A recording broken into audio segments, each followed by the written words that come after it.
intelligence becomes the subtle mind. And when the thinking is gross, it becomes the gross mind. Thank you sir. So यहाँ पर फिर और एक महत्वपूर्ण मुद्दा आया, बहुत महत्वपूर्ण तीसरी स्टेज है कि जैसे सोचना शुरू हो जाता है, ऑनसेट ऑफ थिंकिंग, यहाँ सोच या मन, जैसे मन का कार्य शुरू हो जाता है, जो सूक्ष्म मनोअवस्था में जो कल्पना थी, ये अनंत स्थूल और सूक्ष्म रूप धारण करती है, प्रकट होती है, विश्व की निर्मिति होती है, सीधे शब्दों में। उसके बाद क्या होता है? इस प्रकार से जिस कल्पना के बारे में उसने अनंत बुद्धि अवस्था में, परात्पर पर ब्रह्म अवस्था में सोचा नहीं था, जो उसी के अंदर अनंत काल से मौजूद थी, अब इसके बारे में उसने सोचा भी, और जो अप्रगट अवस्था में विश्व उसके अंदर नैसर्गिक अंधकार के रूप में था, ये अब प्रोड्यूस हुआ, इसकी निर्मिति हुई, इसका प्रगटीकरण स्थूल और सूक्ष्म विश्वों के रूपों में। स्थूल और विश्व ये जो निराकार थी, अब इसने आकार धारण किया, दो शरीर धारण किए, स्थूल और सूक्ष्म रूप धारण किए। इस प्रकार से जब इसने इस विश्व का अपने ही निर्मित किए हुए विश्व या कल्पना का अनुभव करना शुरू किया, तब पहले ये अत्यंत फेंट, धुंधला अनुभव था, इतना स्पष्ट नहीं था, ठोस नहीं था, खुलेआम नहीं था। क्यों? ये वायु का, पानी का, पाषाण का अनुभव था, जिसमें जान नाही के बराबर है, चेतना अल्पाति अल्प है, रूप इम्परफेक्ट है, तो विश्व का अनुभव नाही के बराबर है, एकदम धुंधला, यहाँ सटल मतलब धुंधला, फीका, ऐसा अनुभव था। इसके पश्चात ये भौतिक अनुभव हो जाता है। कैसा होता है?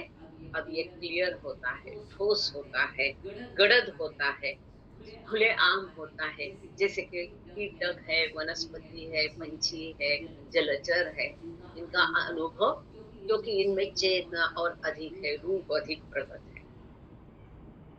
जब ये थिंकिंग या अनुभव सेटल था, ये तीसरी अवस्था, तब ये सूक्ष्माति सूक्ष्म अनुभव था, तब वही अनंत बुद्धि सूक्ष्म मन बन जाती। और जब ये अनुभव भौतिक या स्थूल बन जाता है, तब यही अनंत बुद्धि स्थूल मन बन जाती। सूक्ष्म मन, अब मेरे हिसाब से यहाँ सूक्ष्म मतलब वो जो 1 से 4 भूमिकाओं वाला सूक्ष्म नहीं है।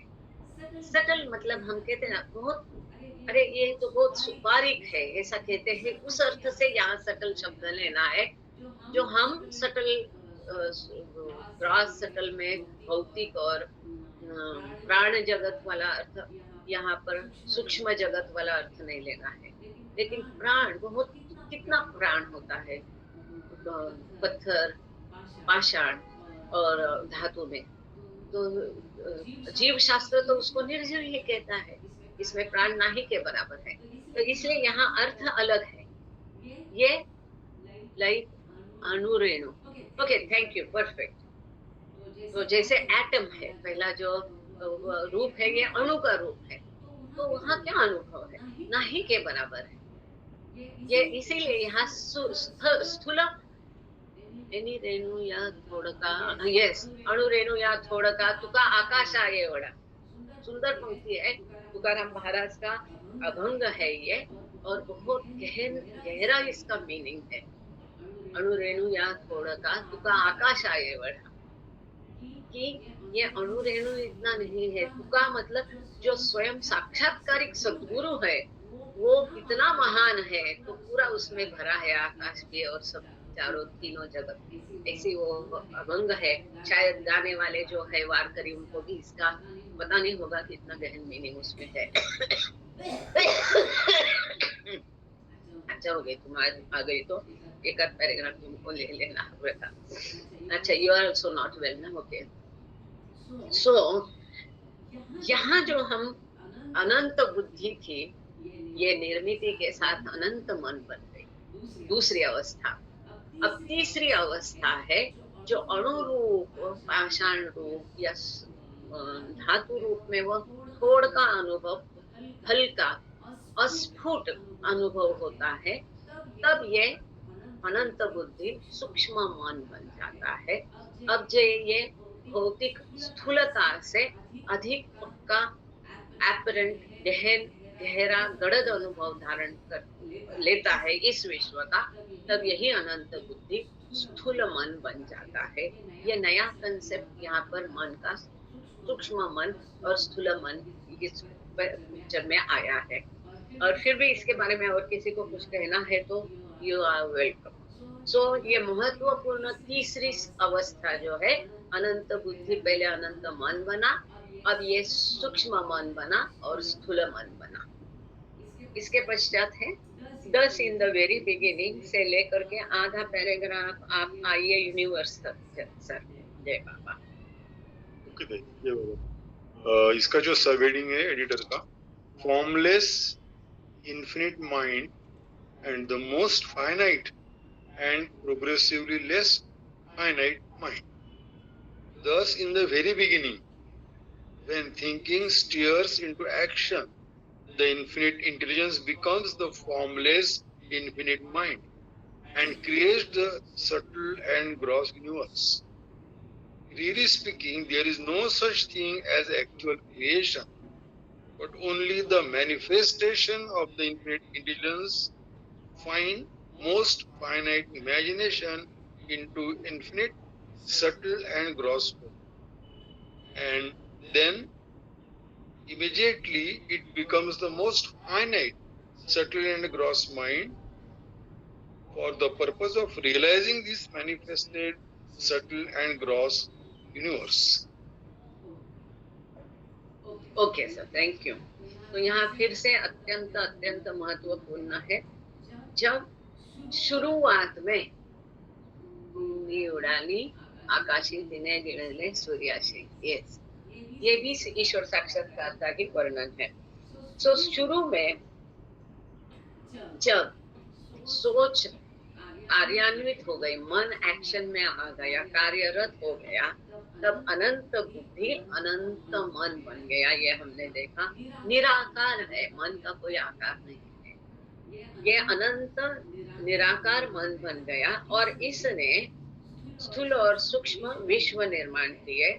वास्तविक सत्य कहना है तो यहाँ निर्मिति शब्द ठीक नहीं है, क्योंकि अनंत बुद्धि के अंदर अनंत काल से जो मनोवस्था में, सूक्ष्माति सूक्ष्म अवस्था में ये कल्पना स्थूल और सूक्ष्म रूपों में मौजूद थी, ये बाहर आ गई, प्रकट हो गई, प्रोड्यूस हो गई, मैनिफेस्टेशन, उसका प्रकटीकरण हो गया। जैसे ये प्रकट हो गई तो अनंत बुद्धि अनंत निराकार मन बन गया। इसके तुरंत पश्चात इन रूपों का अनुभव करने के लिए, इस स्थूल और सूक्ष्म विश्व का अनुभव लेने के लिए यही अनंत बुद्धि अब सूक्ष्म मन और स्थूल मन बन गई। जो विश्व उसने प्रकट किया है, उस विश्व का अनुभव लेने के लिए यही अनंत बुद्धि अनंत निराकार मन के पश्चात स्थूल मन बन गई और सूक्ष्म मन बन गई। ये सर्वेन से लेके ग्रॉसली तक।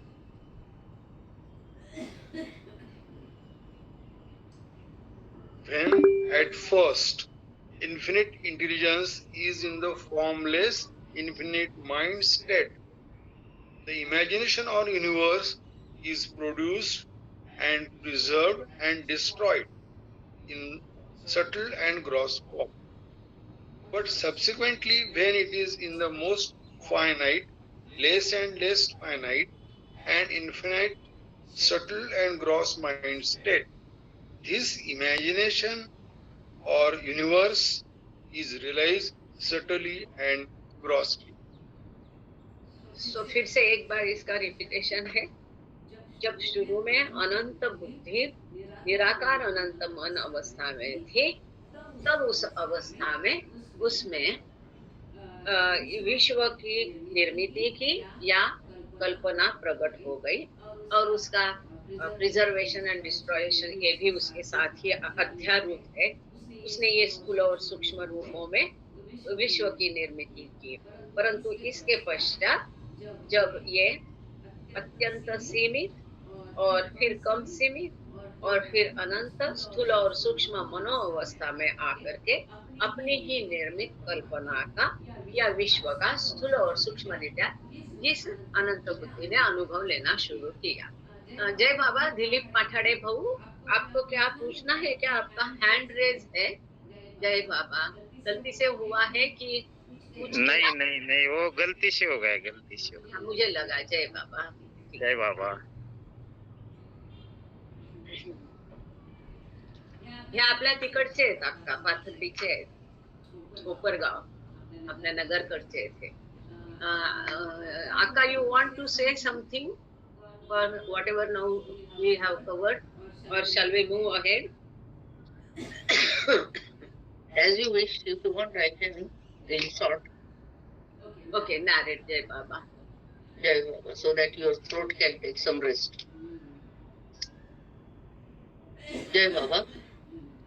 जो अभी तक मुझे समझ में आया वो इस तरह से था कि पेज 144 से जो हमने शुरुआत की, उसमें जो मैंने समझा वो कि इन्फिनाइट इंटेलिजेंस 3 फॉर्म में अपने आप को मैनिफेस्ट किया है। एक है सब ह्यूमन फॉर्म, यानी इंसानी भेष के पहले वाला, दूसरा है इंसान के भेष में जब आ गए, और तीसरा है महापुरुष। तो इन 3 फॉर्म में इन्फिनाइट इंटेलिजेंस अपने आप को किस तरह समझता है? तो इस इन्फिनाइट इंटेलिजेंस को सब ह्यूमन फॉर्म में, यानी इंसान के पहले वाले हमारे जितने फॉर्म थे, पशु पक्षी कीटक वगैरह वगैरह में, तो इन्फिनाइट इंटेलिजेंस तो सही वही है, लेकिन उसका फॉर्म जो है वो बहुत लिमिटेड है। इसीलिए उसका जो सोच है या समझ है वो भी लिमिटेड है, वो अपने आप को समझ नहीं पाता है। यदि मैं कहीं गलत होती हूँ तो you can correct me, okay? Human form में जबकि कॉन्शियसनेस फुल्ली, चेतना का पूरी तरह विस्तार हो चुका है, लेकिन फिर भी वो अपने आप को नहीं पहचान पाता है, क्योंकि इसके बीच में संस्कार आ जाते हैं जिनकी वजह से वो अपने आप को पहचान नहीं पाता है। लेकिन जब वो महापुरुष के फॉर्म में आता है तो चेतना वही है, लेकिन संस्कार हट जाने की वजह से गॉड रियलाइजेशन में, यानी अपने आप को समझने में कोई अवरोध नहीं है, वो अपने आप को समझ पाता है। यहाँ तक कि 144 का जो मैंने सोचा कि जिस्ट ये है। Perfect, thank you. Perfect. Sir से रिक्वेस्ट है, पेज नंबर 145 में आप शुरू करें, बट एट द स्टार्ट ये भी बहुत बहुत बहुत महत्वपूर्ण है, ध्यान देना। और यूनिवर्स तक आप कर लीजिए, चाहे फिर मैं ले Okay. But at the start, when thinking begins, the infinite intelligence has become the formless infinite mind. Ahurmaz, Om Brahma, Vishnu, Mahesh, or Maheshwar. It has thought the most finite, unthought imagination into infinite, subtle and gross form. That is, it has produced or created the universe. अब आप सोचेंगे कि यहाँ महत्वपूर्ण क्या है। किसी किताब में और जगह जो बाबा ने स्पष्ट की थी, एकदम हल्के से इस बात को, जो सृष्टि के निर्मित के साथ ही प्रथमावतार कैसे आया, इसका ये स्पष्टीकरण, क्योंकि वो ईश्वर है। तो क्या उसको इतने रूपों के द्वारा कई काल चक्र तक इंतजार करने की आवश्यकता थी और है? बिल्कुल। बाबा कहते हैं जैसे सृष्टि की निर्मित हो गई, तत्काल उसी समय 2 चीजें घटी, जिसमें का एक का तो हम वर्णन गॉड स्पीक्स में यहाँ हमेशा देखते हैं कि कल्पना प्रकट हो गई, तो ईश्वर थोड़ी अंदर बैठे रहा। उसी समय ईश्वर को भी भान आया, वो भी प्रकट हो गया, और वो जो प्रकट हो गया, जिसको भान आया, जिसने समझ लिया, वही एक, जो बाबा कहते, वही एक अवतार बार बार पुनः पुनः वही आता है। इसमें बाबा ने इस किताब में कहा है वही वो अवतार है। शब्द अवतार इस पैराग्राफ में नहीं है, पर इस किताब में और कई जगह हमने इसको पढ़ा है। यही प्रथमा अवतार है, यही अवतार है, और वही एक ही कैसे अवतार लेता है, अवतार क्यों लेता है, उसको बार बार क्यों आना पड़ता है, ये सभी का उत्तर इस 4 लाइनों में है। लाइनें 4 है, लेकिन पूरे विश्व का रहस्य और आध्यात्मिकता का रहस्य इस 4 लाइनों में है। जैसे शुरू में थिंकिंग शुरू हो गई, तो अनंत बुद्धि अनंत मन बन गए। इसके सामने बाबा ने लिखा है, देखो आप 2 डॉट को क्या कहते हैं, सेमीकोलन, फॉर्मलेस इन्फिनिट माइंड, जो हमने पहले भी पढ़ा पर हमारे ध्यान में नहीं आया। अब यहाँ बाबा ने उसको उजागर किया है। अवतार शब्द नहीं है, पर ये सेंटेंस में आप सबके लिए फिर से एक बार पढ़ती है ना, मधुसूदन, डरना नहीं सत्य कहना गरज के, वैसे वाला यही है। But at the start, when thinking begins, the infinite intelligence has become the formless infinite mind. जहाँ मन है वहाँ रूप है, और अवतार ये ईश्वर का रूप है। इसके आगे सेमीकोलन देके बाबा ने लिखा है, अहुर्मस्त ओम ब्रह्मा विष्णु महेश और महेश्वर। ये क्यों लिखा है बाबा ने? कि जैसे ये कार्यरत हो गया, कौन कार्यरत हो गया? ईश्वर। ईश्वर का मन कार्यरत हो गया। ईश्वर पानी बन जाएगा तो वो पानी बन गया, वायु बन गया तो वायु बन गया। वही ईश्वर है, वही सब कुछ बन सकता है, सब कुछ उसके अंदर है और सब कुछ उसी में है। इसका ये उत्तर भी है, कारण भी है। वही पानी में है, वही हवा है, वही पाषाण है, वही धातु है, वही पंछी है। अब जब मन है तो उसका जैसे वो शांत महासागर में हलचल हो गई, वो मन बन गया। कौन मन बना? अनंत बुद्धि अर्थात ईश्वर अनंत निराकार मन बन गया। उसी समय वो प्रकट हो गया। यही प्रथमा, यही अवतार है। ये सृष्टि की निर्मिति के साथ ही ये प्रक्रिया बन रही है। अब अनंत मन बनने के पश्चात इसने अनुभव किया, it has thought most finite unthought imagination, जो कल्पना उसके अंदर थी, जिसके बारे में सोचा नहीं था, जिसका अनुभव किया नहीं था। यह अनुभव और सोचना दोनों है। निर्मिति भी अर्थ है यहाँ पर। उसकी उसने निर्मिति की सूक्ष्म और स्थूल रूपों में, जो निराकार थी, वो कल्पना साकार हो गई। लेकिन वो है तो कल्पना, वास्तव नहीं है।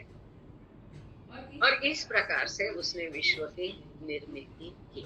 अब इसके आगे अगर किसी को इसमें, क्योंकि अदरवाइज बाबा को यहाँ अहुर्मज़्द वगैरह लिखने का कारण नहीं, लेकिन इसी किताब में इसको हमने अच्छे से पढ़ा है। और ये तो ये स्वयं ही बनता है मन, और इस प्रकार से निर्मिति के साथ ही ईश्वर भी प्रकट हो गया, अवतार आ गया।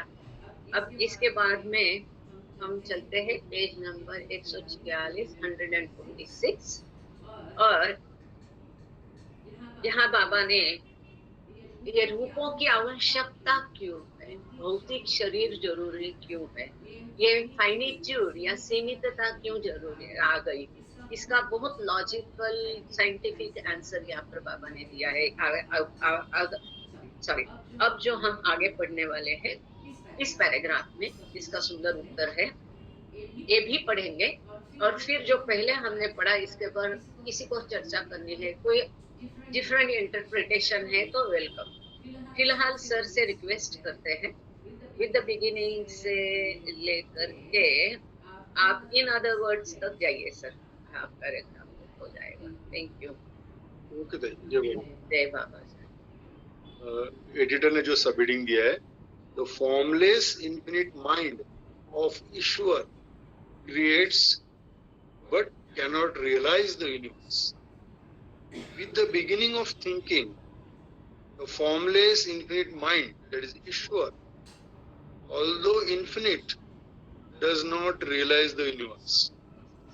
And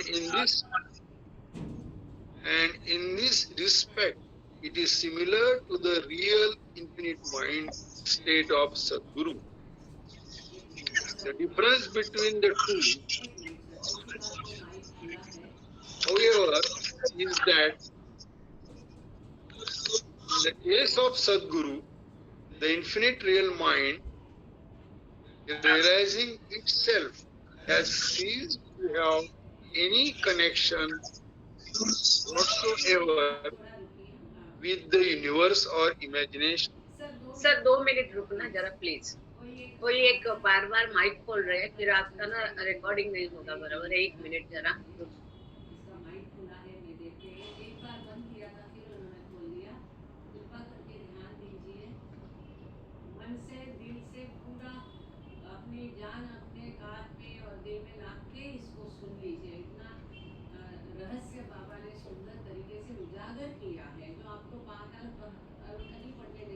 आपका माइक बंद है। ओके, कर दिया दूसरा माइक। अब कृपा करके बाकी कोई भी अपने माइक मत खोलिए, एकदम दिल के मन के कान करके एकदम दिल से सुनना। जय बाबा सर। जय बाबा।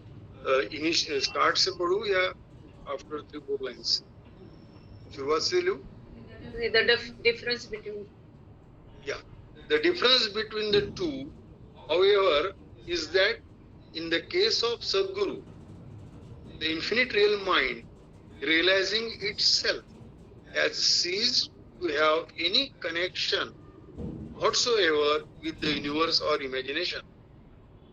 Whereas, in the case of Ishwar, since infinite thinking is being utilized for thinking the unthought imagination and producing the universe, the formless infinite mind cannot realize itself because its work, as said, has to do with the creation and preservation and destruction of the universe.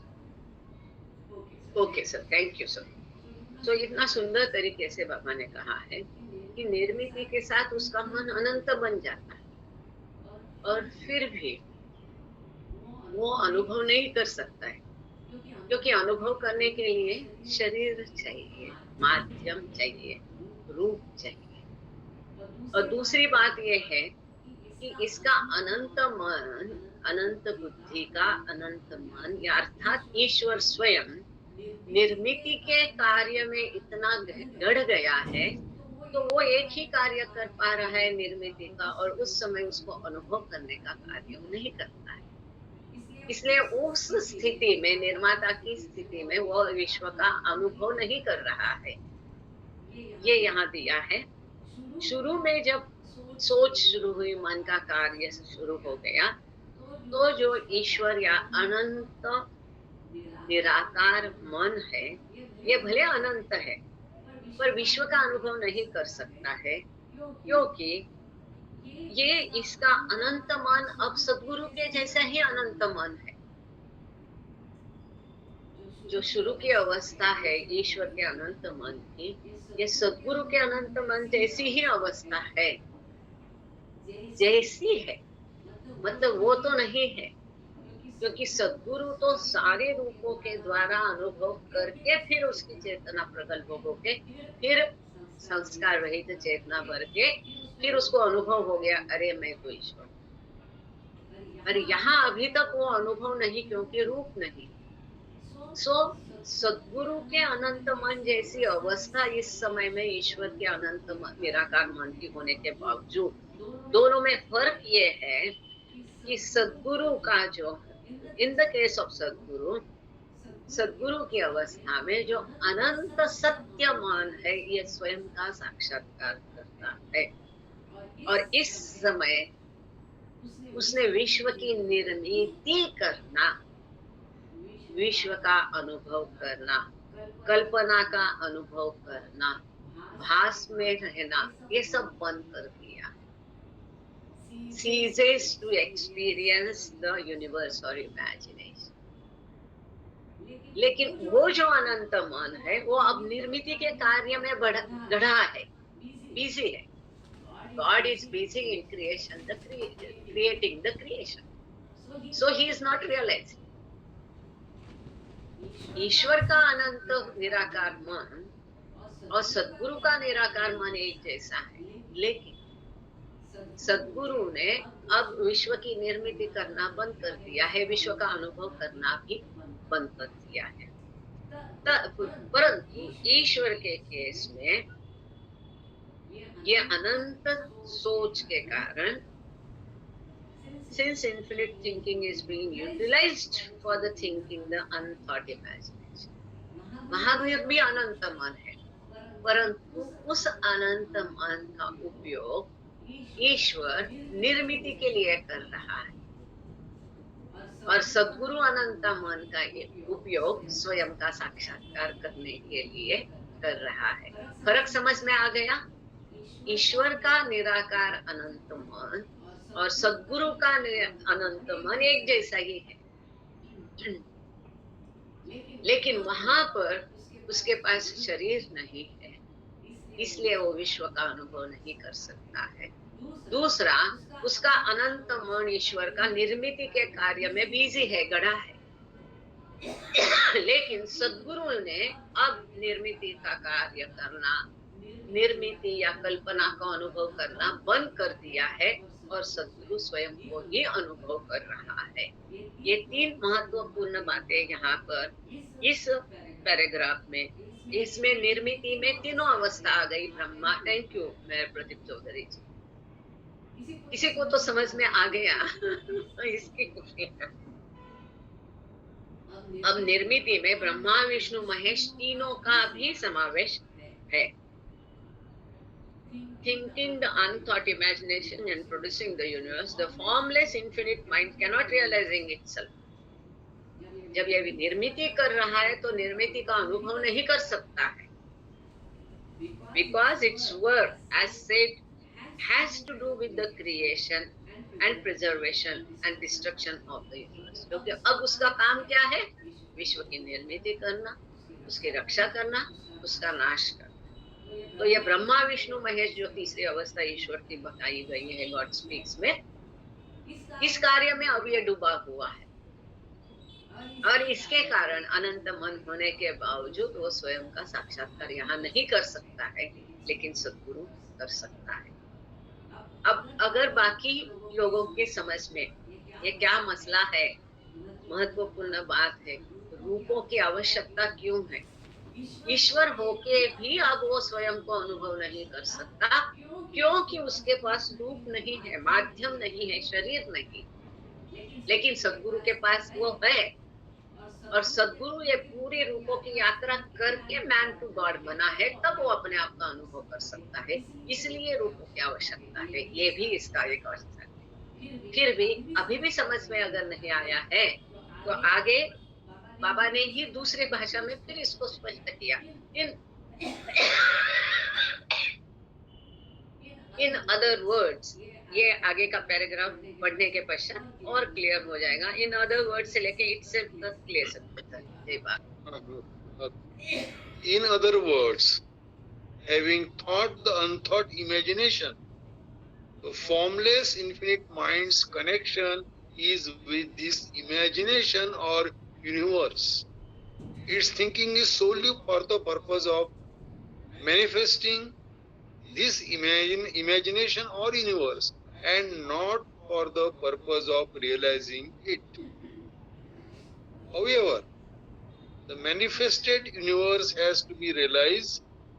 It follows naturally that when mind does take to doing this, what it realizes is its own creation, the universe, instead of itself. Okay, thank you sir. So जिसकी निर्मित की गई है उसका उपयोग तो करना ही होगा, उसका अनुभव तो लेना ही पड़ेगा। तो वो अनुभव लेने के लिए कैसे लेंगे? अनंत मन तो निराकार है, वो तो नहीं अनुभव ले सकता है, वो तो फिर मानसिक अनुभव हो गया। अगर इस विश्व का अनुभव लेना है, उसने निर्मित की है, ईश्वर ने, है ना? ईश्वर ने विश्व की निर्मित कर दी है, कल्पना प्रकट हो गई। अब उसका अनुभव तो लेना चाहिए ना। क्यों प्रकट की? क्योंकि उसको जानना था। अब वो जानना है, अनुभव लेना है, तो रूप चाहिए। इस प्रकार से रूप पिक्चर में आ गया। फिलहाल बाबा के शब्द की तरफ चलते हैं। दूसरी शब्दों में, एक बार इस असोच कल्पना के बारे में सोचने के पश्चात निराकार अनंत मन का संबंध केवल और केवल इस कल्पना और अर्थात विश्व के साथ है। वो जो अनंत मन, वो जो ईश्वर अनंत मन बन गया, अनंत बुद्धि अनंत मन बन गया, ये केवल निर्मित के कार्य में ही बिजी है, वही कार्य कर रहा है। केवल एकमेव कार्य उसका है, सोलली, केवल और केवल purpose of manifesting this imagination, केवल इस कल्पना को प्रकट करना, इतना ही उसका कार्य उस सेकेंड स्टेज में है। उसका अनुभव करने की ड्यूटी वहां पर उसकी नहीं है। लेकिन जब यूनिवर्स मैनिफेस्ट हो गया, विश्व की निर्मित हो गई, प्रगटीकरण हो गया, तो इसका अनुभव तो करना ही होगा। इसके लिए these words are very important. However, the manifested universe has to be realized. अब इसकी निर्मित हो गई, जैसे हम खाना बनाते हैं तो खाना तो पड़ेगा ही ना, खाना बनाए तो खाना ही पड़ेगा। किस लिए बनाते हैं? खाने के लिए बनाते हैं। अब यह विश्व की निर्मित हो गई है तो उसको अनुभव तो करना ही पड़ेगा, क्योंकि वो क्या, knowledge knows that it does not, ये यहाँ पर लागू पड़ता है। ज्ञान समझता है कि वो नहीं जानता है, तो उसको जानने के लिए ये प्रकट हो गया। अब प्रकट हो गया तो उसको जानना तो पड़ेगा ही, ठीक है ना? उसको अनुभव तो थैंक्स नीलम जी, उसको knowledge knows that he does not know, it does not know. अब ये डज नॉट नो के कारण प्रकट हो गया, तो प्रकट हुए हुए विश्व को जानना तो पड़ेगा ही, समझना तो पड़ेगा कि ये कल्पना है, भास है, सत्य नहीं, वास्तव नहीं। वास्तव तो मैं हूँ, ये मुझसे निर्मित है, ये मुझे से प्रकट है, ये सब कुछ मेरे अंदर है, और ये सब जितना दिखता है उससे उनके अंदर भी मैं ही हूँ, मेरे अलावा तीसरा यहाँ दूसरा कोई है ही नहीं। ये कैसे जानेगा? जब उसको रूप मिलेगा। लेकिन धड़ाम से प्रगत रूप नहीं ना मिलता, क्योंकि ये प्रोसेस धीमी है, स्लो है। एकदम सीमित रूप मिलता है, सीमित चेतना मिलती है। इसके कारण वो सारी उत्क्रांति की श्रृंखला से सॉरी, उसको गुजरना ही पड़ता है। ये स्वाभाविक है कि जो निर्मित किया है उसका अनुभव करना ही पड़ेगा। So when mind does take to doing this, that it realizes its own creation instead of itself.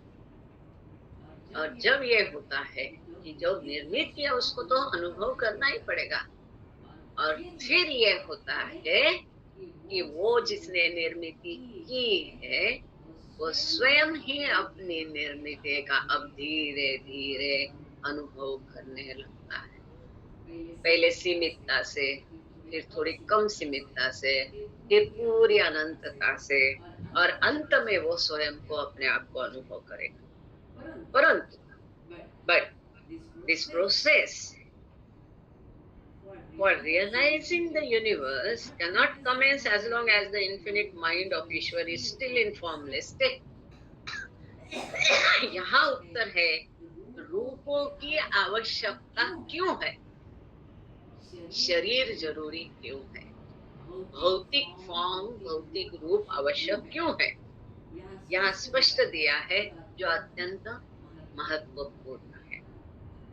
ये जो विश्व का अनुभव करना है, ये तब तक शुरू नहीं होता है जब तक इसको रूप प्राप्त होता नहीं है।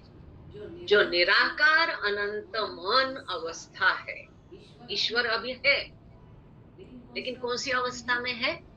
Formless infinite mind. जैसे पहले हमने देखा, अब ईश्वर कौन सी अवस्था है?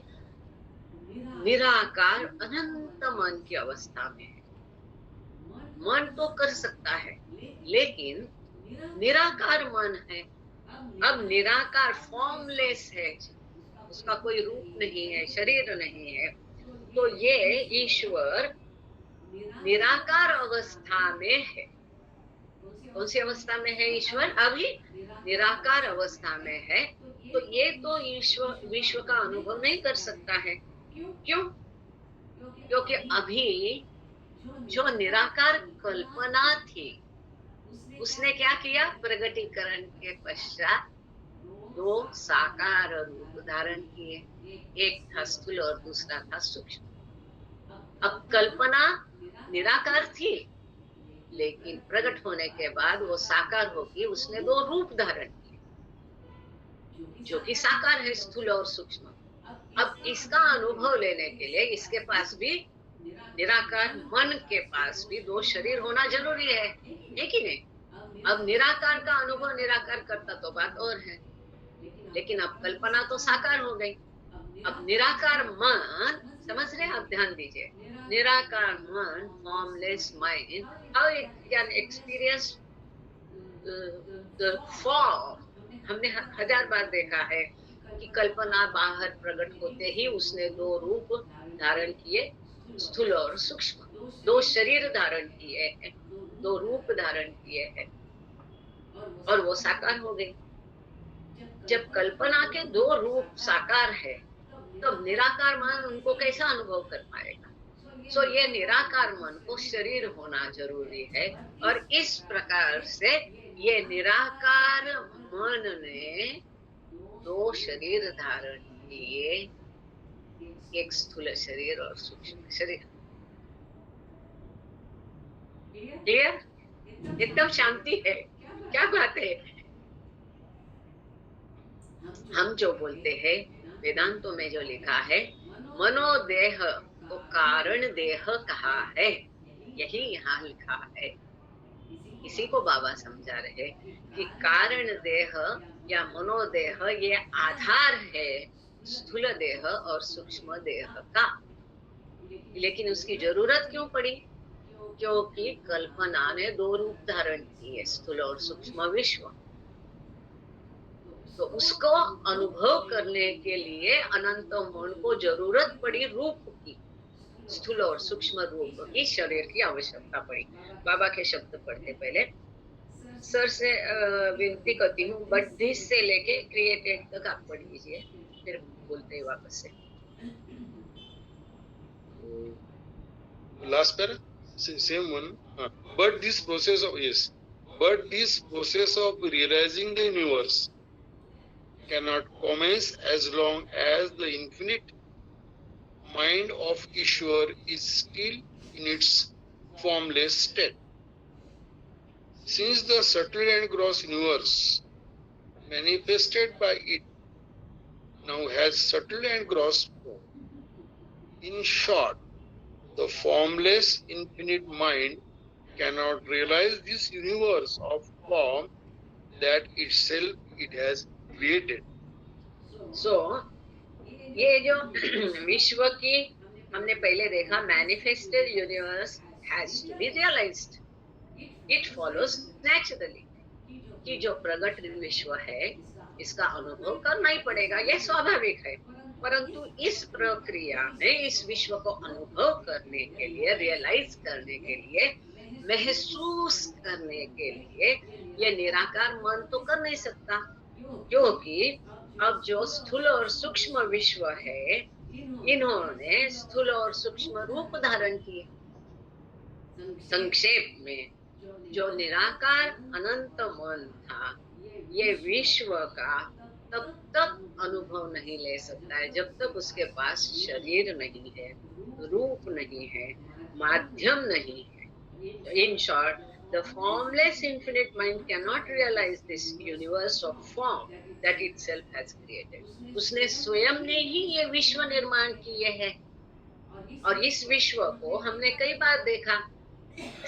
ये भले कल्पना है, लेकिन कल्पना ने दो रूप, दो शरीर धारण किए। उसने स्वयं ने ही स्थूल और सूक्ष्म विश्व निर्माण किया है। जब ये विश्व उसने निर्माण किया है जिसके रूप है, आकार है, शरीर है, तो उसको अनुभव करने के लिए उसके पास भी शरीर या रूप या फॉर्म होना जरूरी है। Okay? Yes. And it said that since actors are performing, एक minute, let me read your message. Nistane ji ने लिखा है, can it be said that the since actors are performing and living different roles in their lifetime entitles them to hasten the process of involution as compared to others? ने मेरे समझ में आपका सवाल नहीं आया है निस्ताने जी।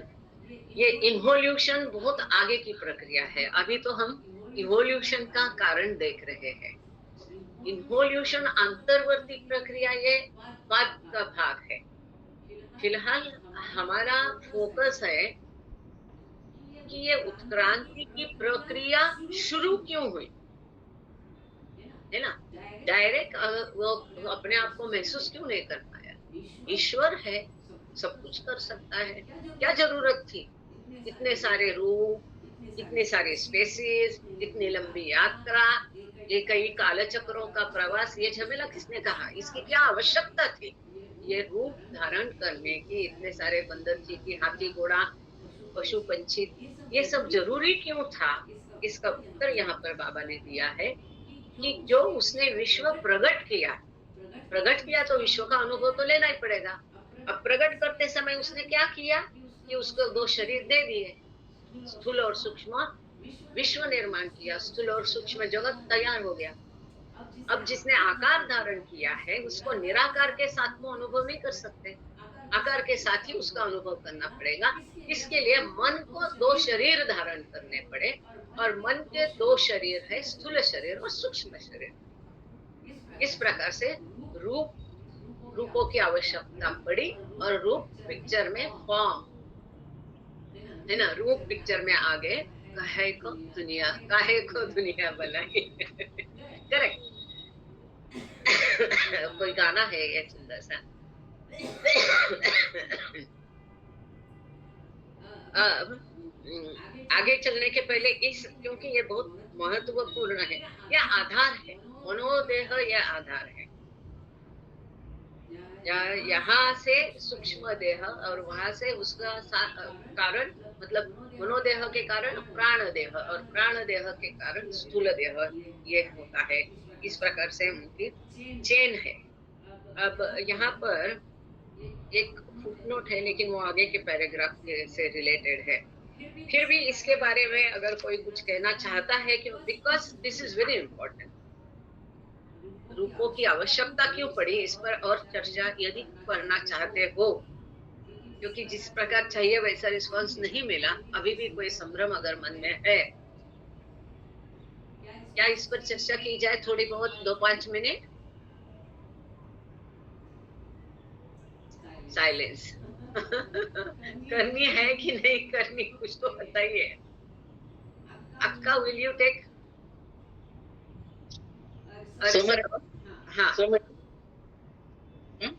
समरी? हाँ, अभी ये रूपों की आवश्यकता के बारे में हमने जो पढ़ा ना, हाँ, like page number 146, yes please. जय बाबा। 146, ओके। यहाँ पे हमने जहां तक मुझे समझ में आया है, where I go wrong you please correct me. तो यहाँ पे बाबा ने समझाया है कि रूप जो है उसकी सीमितता क्यों जरूरी है। तो निर्माता की स्थिति में जो ईश्वर है, इन्फिनाइट इंटेलिजेंस, वह अनुभव नहीं कर सकता है। उसने खुद ने निर्माण तो किया है, लेकिन वो खुद अनुभव नहीं कर पा रहा है, क्योंकि उसके पास कोई रूप ही नहीं है। और जब तक रूप नहीं है तब तक वो किसी भी चीज को अनुभव नहीं कर सकता है। रूप जैसे कि जहां तक मुझे याद है, बाबा ने बोला है कि ईश्वर साक्षात्कार सिर्फ मानवीय देह में ही हो सकता है। मानवीय देह की जरूरत सिर्फ इसी चीज के लिए है, और ये उसका इम्पोर्टेंस, यानी वही वो भी एक रूप बन गया है जहां तक मैं समझू। तो सदगुरु की जो अवस्था है मन की और ईश्वर की, उसमें क्या फर्क है, ये यहाँ बाबा ने बताया कि सदगुरु के पास वो रूप है, उसने वो अलग अलग चीजों से वो गया है, इसलिए उसका जो मन है अनंत निराकार, वो और ईश्वर का जो है उसमें फर्क है। सदगुरु ने सब कुछ रियलाइज किया है, लेकिन ईश्वर ने अभी इस स्टेज में जो है निर्माण किया है, इसलिए उसने अभी तक कोई चीज रियलाइज नहीं की है, जहां तक मैं समझी हूँ।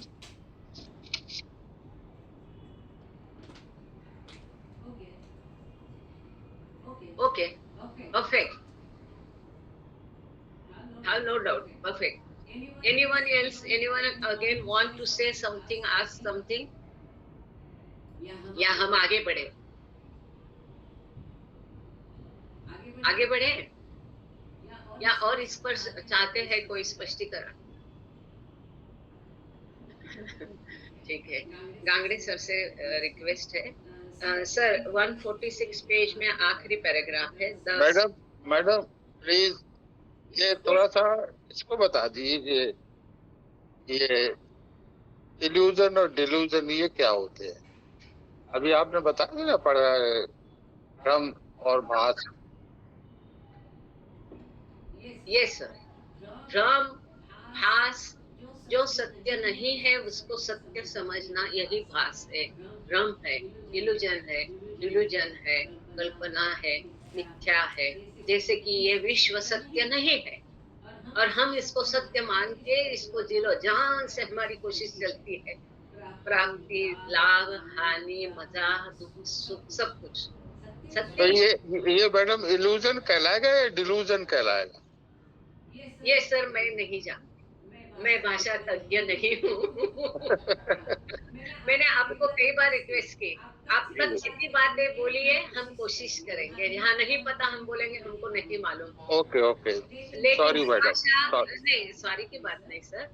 भाषा के अगर आप ये अभी जो बात कर रही थी डॉक्टर मेहरांजलि, ये मॉस्को में 12 साल रह के आई है उस जमाने में, तो ये लिंग्विस्टिक में उन्होंने PhD किया है। आप इनसे वो भाषा के बारे में बात करिए।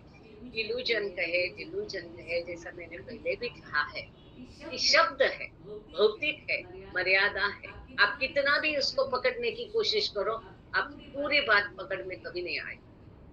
ये तो बाबा महान है, बाबा बाबा है करके बाबा ने इतना गहन विषय, इतने महत्वपूर्ण आध्यात्मिक और भौतिक रहस्य चंद शब्दों में पकड़ के हमारे सामने रखने की कोशिश की, उसको ही नहीं हम समझ सकते हैं।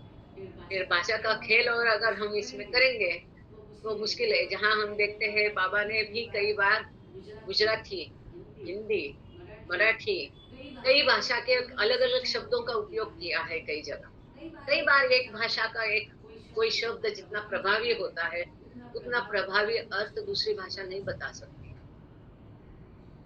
तो इल्यूजन, यस, मी याचं थोडस असं मोघम भाषेमध्ये मी सांगतो।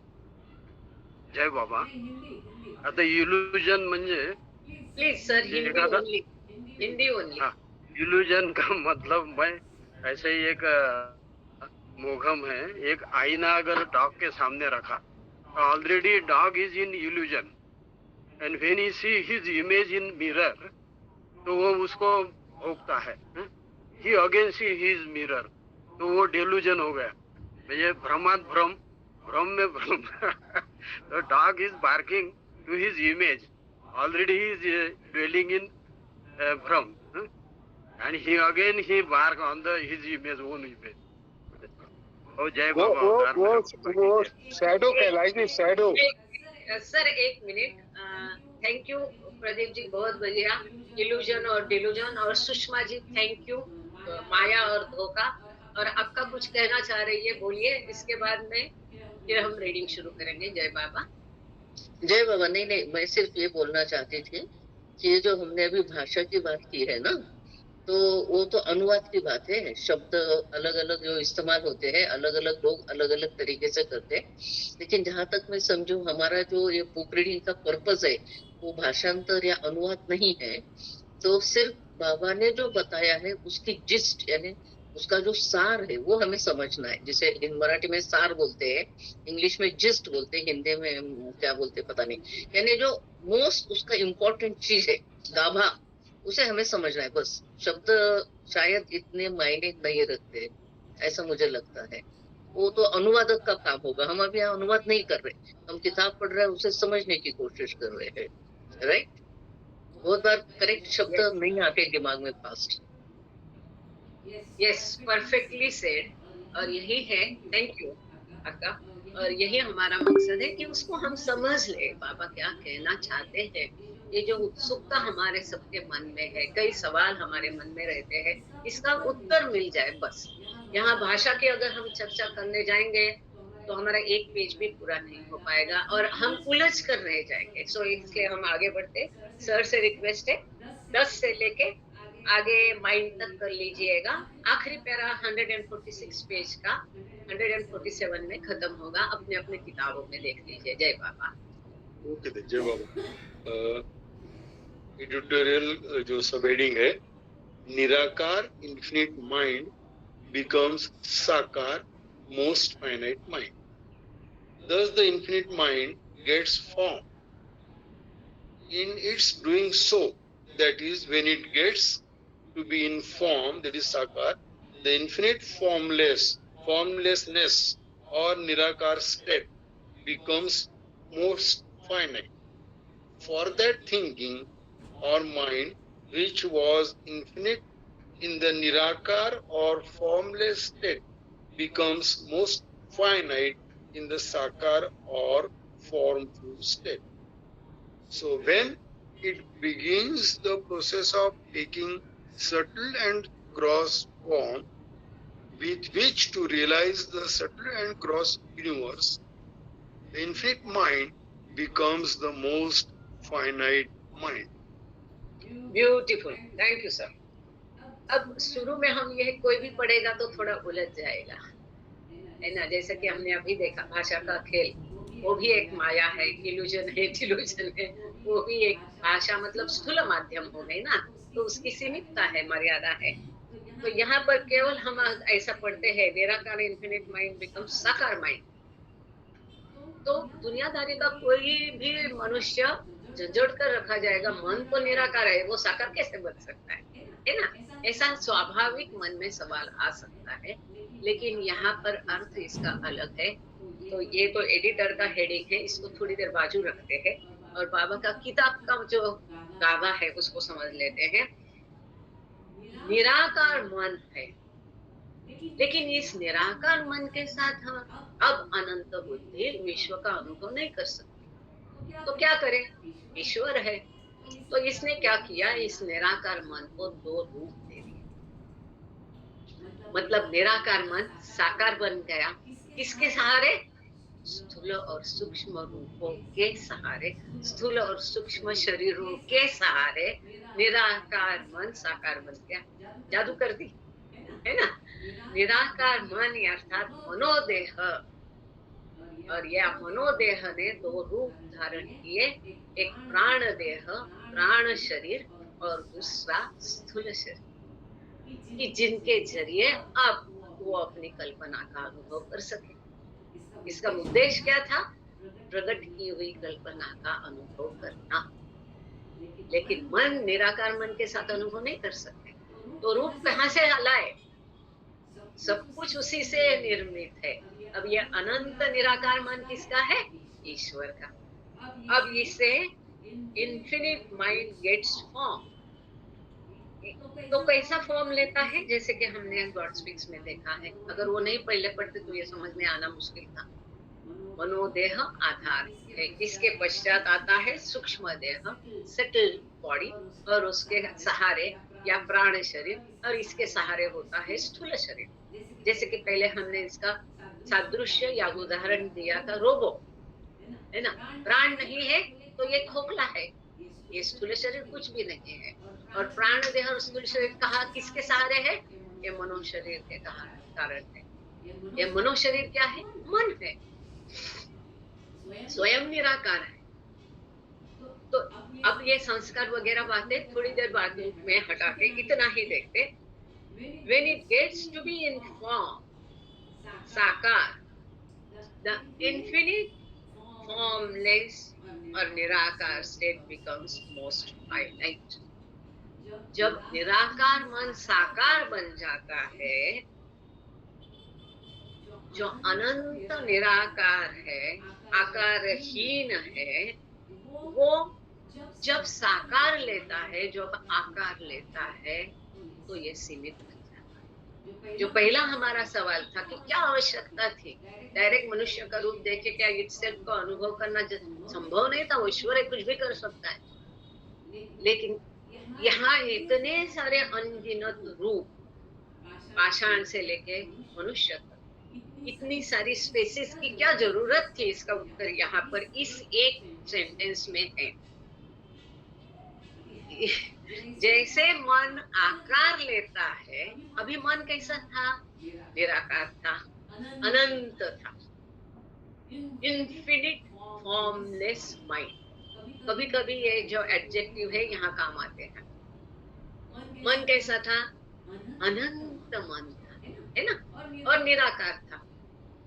पर मजे की बात है, जैसे वो सूक्ष्म देह और स्थूल देह द्वारा आकार लेता है, मनोदेह या मन साकार होता है, वैसे वो सीमित बन जाता है। ये नियम है, दिस इज डिवाइन लॉ, ये सृष्टि का नियम है। ऐसा ही क्यों, ये हम नहीं बता सकते। शायद अगले अवतार काल में बाबा इसका उत्तर देंगे कि वो निराकार मन था, ये जैसे साकार बन जाता है, ये सीमित बन जाता है। इसलिए ये शब्द जो है महत्वपूर्ण, ध्यान दीजिए। द इन्फिनिट, अनंत, फॉर्मलेस, रूप का अशरीरी निराकार अवस्था becomes most finite, अत्यंत सीमित बन जाता है। For that thinking or mind which was infinite in the nirakar or formless state becomes most finite in the sakar or formless state. जो मन अनंत था, निराकार था, वो मन की अवस्था में निराकार था। और स्वाभाविक है, चूंकि वो निराकार था, आकार रहित था, इसलिए वो अनंत था।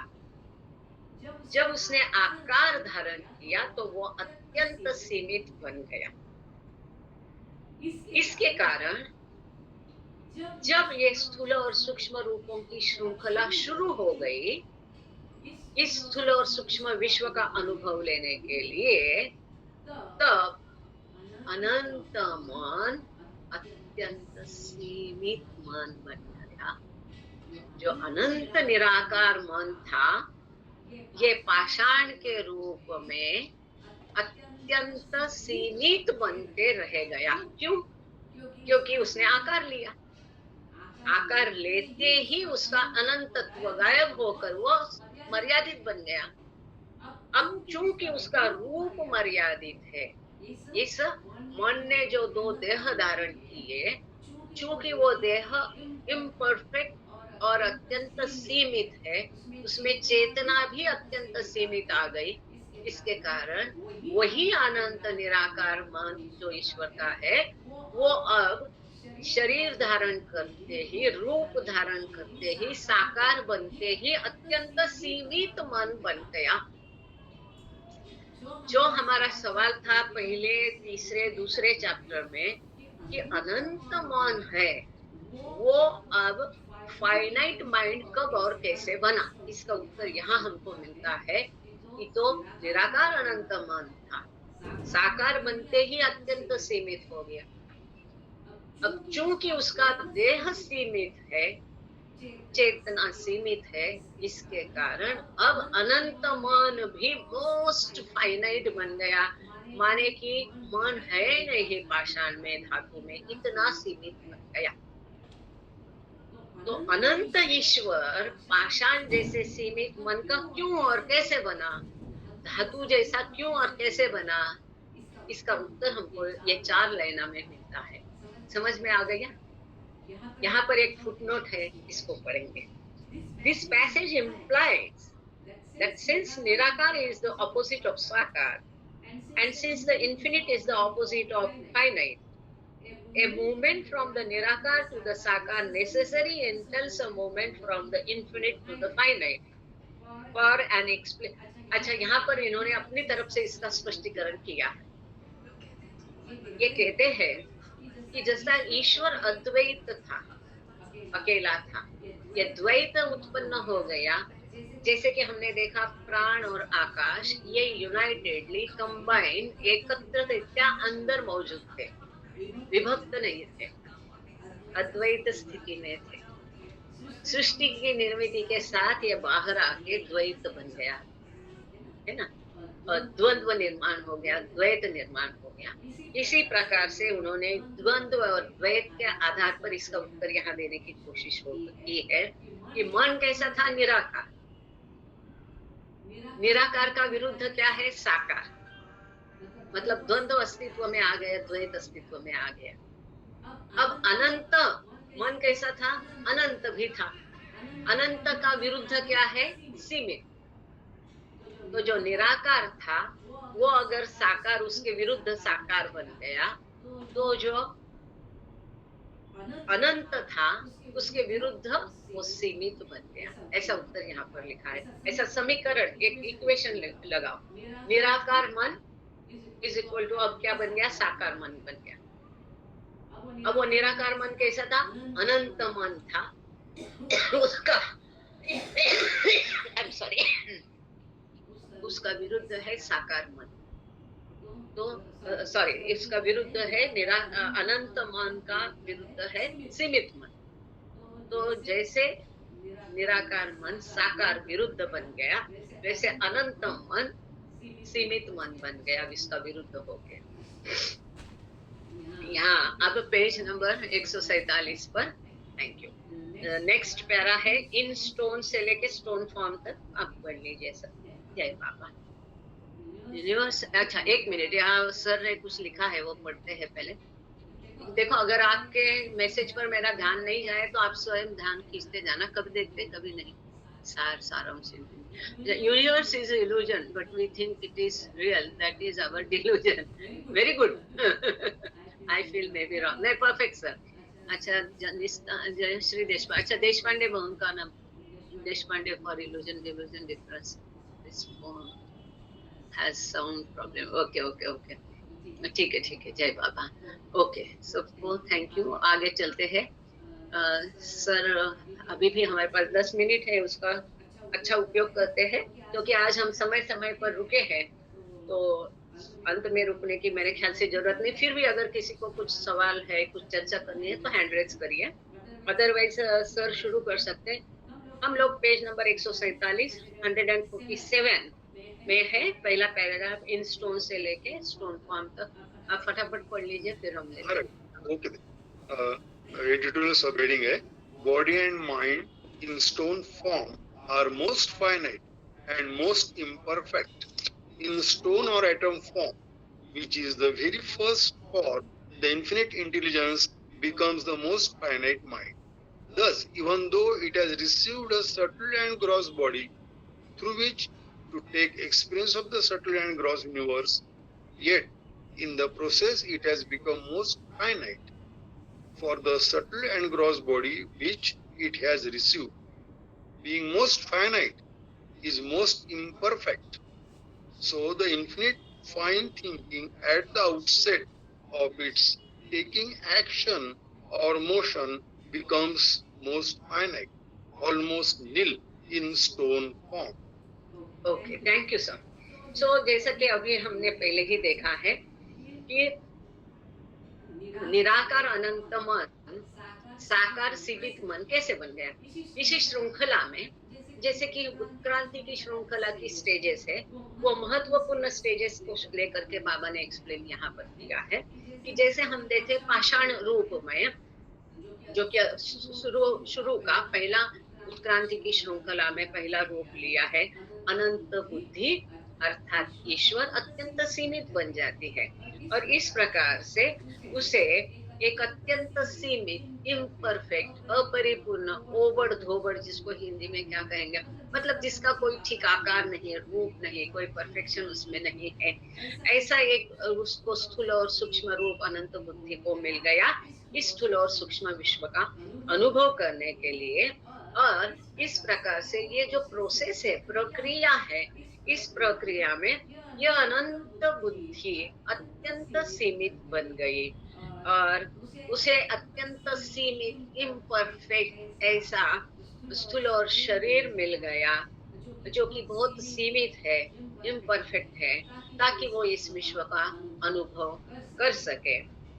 और so the infinite fine thinking at the outset of its taking action or motion becomes, so इस प्रकार से जो अनंत मनो सोच थी, कल्पना थी, ये बाहरी अगर हम देखेंगे तो ये अब एक्शन में आ गई। जो अंदर थी मनोकल्पना, ईश्वर के अंदर थी परात्पर परब्रह्म अवस्था में, इसने रूप धारण करने के पश्चात ये अब अत्यंत सीमित हो गई, नाही के बराबर उसकी चेतना रह गई और उसने पाषाण का रूप धारण किया है। और क्रिएशन एंड कॉजेज में बाबा ने ये बताया है, ऐसा एक आकृति है, आप लोगों को याद होगा जिन्होंने क्रिएशन एंड कॉजेज अटेंड किया है, कि ये पाषाण में भी मनुष्य का रूप था, उसकी सर, हाथ, पैर, लेकिन वो सब ऐसा मुट्ठी का, एक बंद मुट्ठी का ऐसा चित्र है, वो सब अंदर था, इसके अंदर था, वो बाहर पूरा विकसित नहीं हो गया था।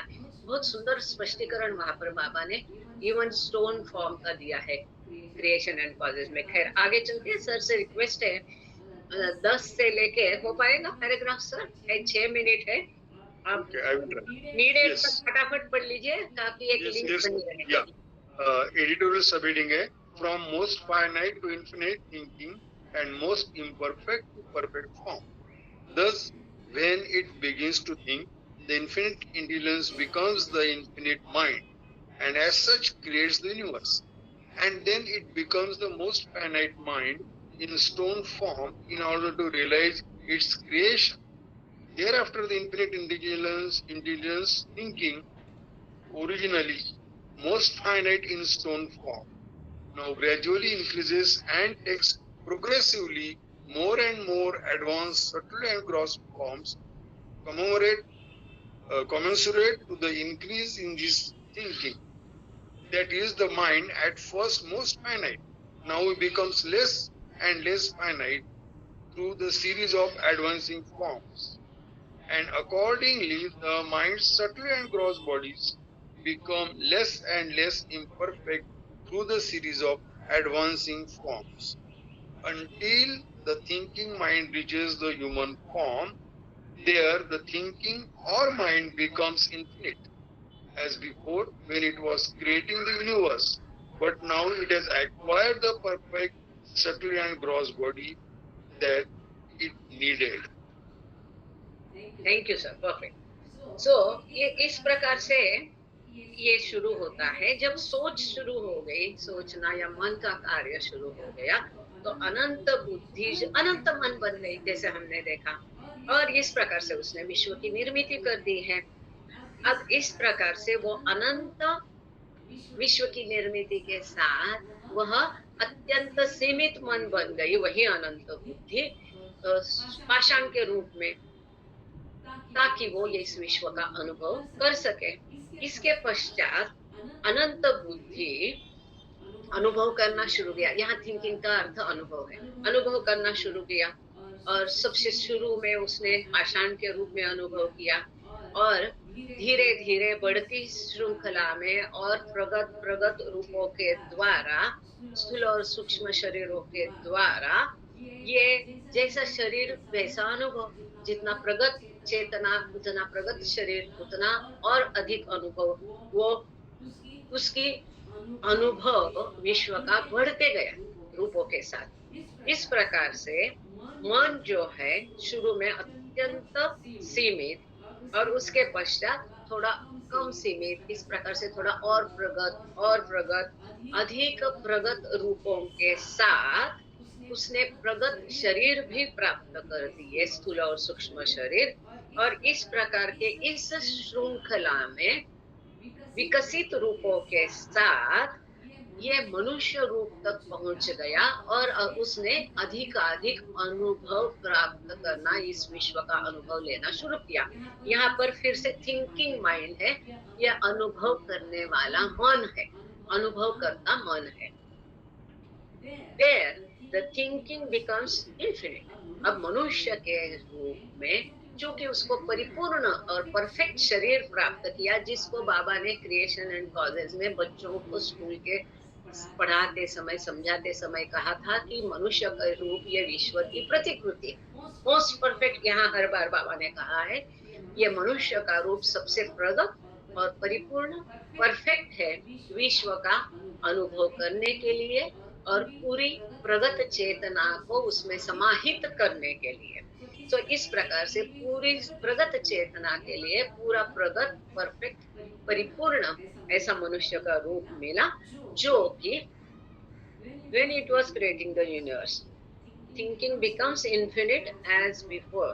और इस प्रकार से विश्व की निर्मिति के समय जितना अनंत बुद्धि की चेतना प्रगट थी, उतनी प्रगत चेतना मनुष्य के रूप में उसको प्राप्त हो गई, पूरी चेतना है।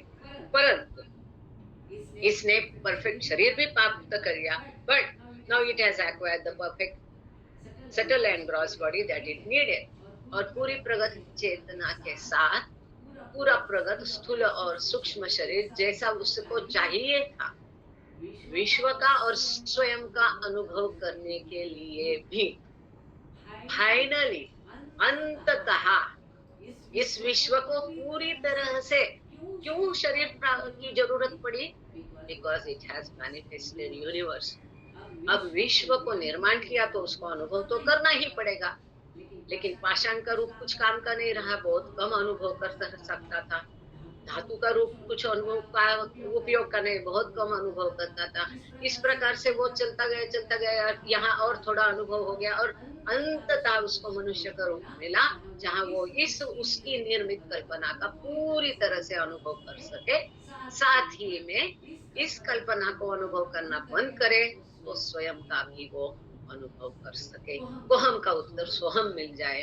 इस प्रकार का शरीर और चेतना अब उसको मनुष्य के रूप में मिल गई। तो यहाँ हम आज रुकते हैं। सभी के बहुत आभार। Thank you Baba, thank you Bangade sir, अक्का और ऑल, दुबे जी, मेहर प्रदीप चौधरी जी, जय बाबा। प्रार्थना को शुरुआत करते हैं। अवतार मेहर बाबा की जय। कौन करेगा प्रार्थना? जय बाबा। किसी को प्रार्थना के लिए कहा था क्या? Yes please Shwetambari start. Thank you. जय बाबा। अवतार मेहर बाबा की जय। जय Baba. O Parvatigar, the preserver and protector of all, you are without beginning and without end. None dwell beyond comparison and none can measure you. You are without color, without expression, without form and without attributes. You are unlimited and unfathomable, beyond imagination and conception, eternal and imperishable. You are indivisible and none can see you but with eyes divine. You always were, you always are, and you always will be. You are everywhere, you are in everything, and you are also beyond everywhere and beyond everything. You are in the firmament and in the depths.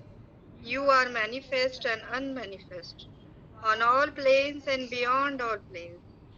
You are in the three worlds and also beyond the three worlds.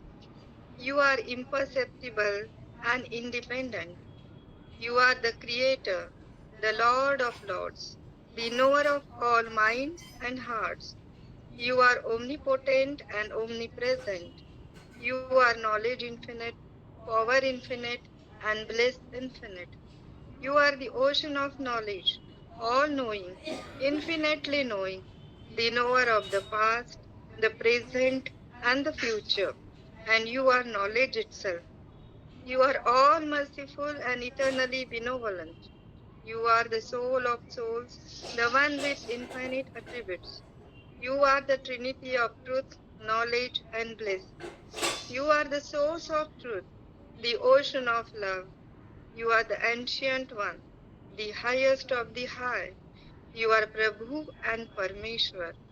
You are the beyond God and the beyond God also. You are Parabrahma, Allah, Ilahi, Yazdan, Ahurmaz, and God the Beloved. Your name is the only one worthy of worship. We repent, O God, most merciful, for all our sins, for every thought that was false or unjust or unclean, for every word spoken that ought not to have been spoken, and for every deed done that ought not to have been done. We repent for every deed and word and thought inspired by selfishness, and for every deed and word and thought inspired by hatred. We repent most specially for every lustful thought and every lustful action, for every lie, for all hypocrisy, for every promise given but not fulfilled, and for all slander and backbiting. Most specially also, we repent for every action that has brought ruin to others, for every word and deed that has given others pain, and for every wish that pain should befall others. In your unbounded mercy, we ask you to forgive us, O God, for all the sins committed by us, and to forgive us for our constant failure to think and speak and act according to your will. Beloved God, help us all to love you more and more, and more and more, and still yet more, till we become worthy of union with you, and help us all to hold fast to Baba's daman till the very end. Avatar Meher Baba ki jai. जय. Thank thank you, you Baba. बेटा. जय बाबा बेटा. विठ्ठल काजे भाऊ आरती बोला. जय बाबा. हाँ ठीक है. जहाँ पूजे ऐसे नेति नेति वेद पुकारे महिमा तोरी अपार दिव्य सनातन परम दया घन दिव्य सनातन परम दया घन हे जगदुद्धारो मेरे मन आरती स्वीकारो मेहर मन आरती स्वीकारो धूप दीप चंदन चरचा भोग लगाना फूल चढ़ाना तुम्हारा ही तुमको लौटाना काहे बढ़ाई करूं मेरा मन आरती स्वीकारो मेरा मन आरती स्वीकारो सकल तुमका ईश्वतारण हारे हो तुम सम और नहीं हो हे सतावतारो आरती स्वीकारो मेहर मन आरती स्वीकारो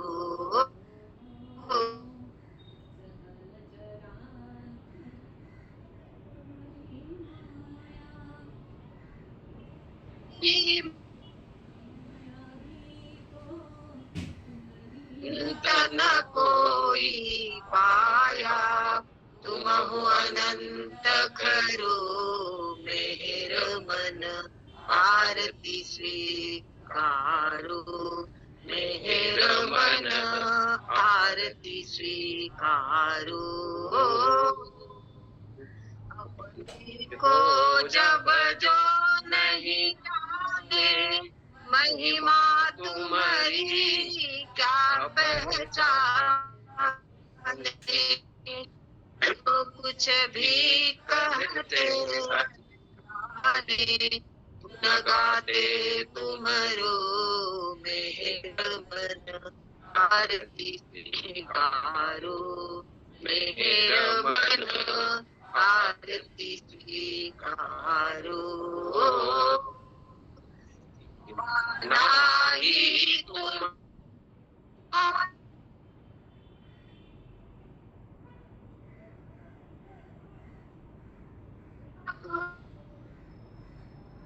प्रभु तुम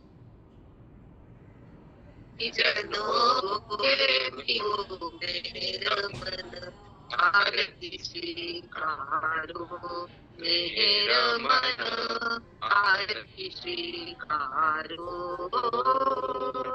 दिव्य सनातन परम दयाघन दिव्य सनातन परम दयाघन